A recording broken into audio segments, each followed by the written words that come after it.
दुम होते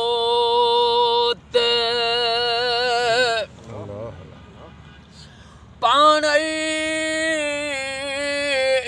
दुम होते कुछ आऊं बे अग भरी थिया बता चवे मखाना बलोच हिन कमीनीअ मां की न थियो या अल्लाह या रहमान या रहीम करीम रब जल जलालहू मौला जो 21वीं जमातिल अवल दरिया जे किनारे ते खिज़र बादशाह जे किनारे ते वेही महबूब जी लख सलवात पढ़ी थसे ओ मौला अॼु को साईं फ़कीर अरबाब अली मेतलो साईं जो ख़ैर ग़ुलामे मुंहिंजी ग़ुलामे पंहिंजी बारगाह में ही ख़ैर उहद जबल जेॾो लिखण क़बूल फरमा रब मिठे मोहम्मद मुस्तफ़ा जो वास्तो थिए हज़रत खिज़र अलैहिस्सलाम ऐं मूसा कलीमुल्लाह जी दोस्तीअ जो वास्तो थिए फ़कीर अरबाब अली खे सिहत ॾे वॾी हयाती ॾे ऐं फ़कीर में जेके कमियूं कोताहियूं आहिनि तूं उहे दूर कर फ़कीर खे रूहानी रस्ते जी नेक राह क़यामत ताईं अता फरमा फ़कीर साईं जे पुटनि खे हाजन अली अख्तर मुनीरन साईं खे अमा मिठी खे सिहत ऐं वॾी हयाती अता फरमा फ़कीर साईं खे रोज़ी मौला क़यामत ताईं कॾहिं हिन जी रोज़ी न खुटे हिन खे खिज़री गंज अता फरमा ओ मौला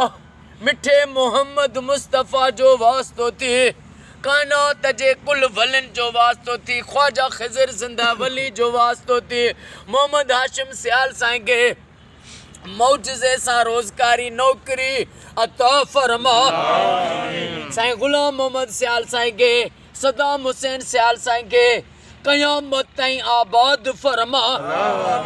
बाबा हाजी अल्लाह वधायो भंड साईं जा बच्चा घर आबाद फरमा गुलज़ार अली फुलपोटो साईं जे बचड़नि खे खिज़री हयाती अता फरमा अल्लाह यार फुलपोटो साईं जा अॼु जेके बि दुआ में वेठा आहियूं असां सभिनी जा बेड़ा पार फरमा साईं साबिर हुसैन पढ़ियो साईं खे सिहत ऐं वॾी हयाती अता फरमा साईं एडवोकेट शहबाज ॾिनो साईं जी ग़ैब मूं मदद कर शहबाज साईं जो बेड़ो तार कुर्बान अली मेतलो साईं खे साईं जे बचड़नि खे पंहिंजे हिफ़्ज़ अमान ऐं पनाह अता फरमा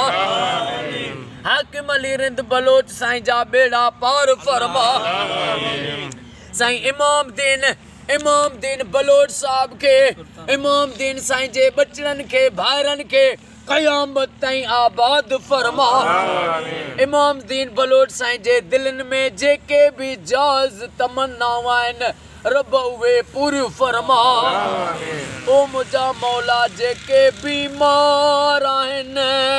उन्हनि खे शफ़ा अता फरमा बे औलादनि खे औलाद अता फरमा बेरोज़गारनि खे रोज़ी अता फरमा महबूब जी सारी उम्मत खे फ़िरके वारियत खां बचा शान फ़कीर सुमरो साईं जा बेड़ा पार फरमा इरशाद अली सुमरो खे नौकरी बि ॾे सिहत अता फरमा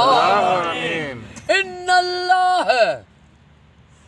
व मलाइकतहू युसल्लूना अलल नबी या अय्युहल्लज़ीना आमनू सल्लु अलैहि व सल्लिमू तस्लीमा अल्लाहुम्मा सल्लि अला मुहम्मद व आले मुहम्मद ला इलाहा इल्लल्लाह मुहम्मदुर रसूलुल्लाह नारे हैदरी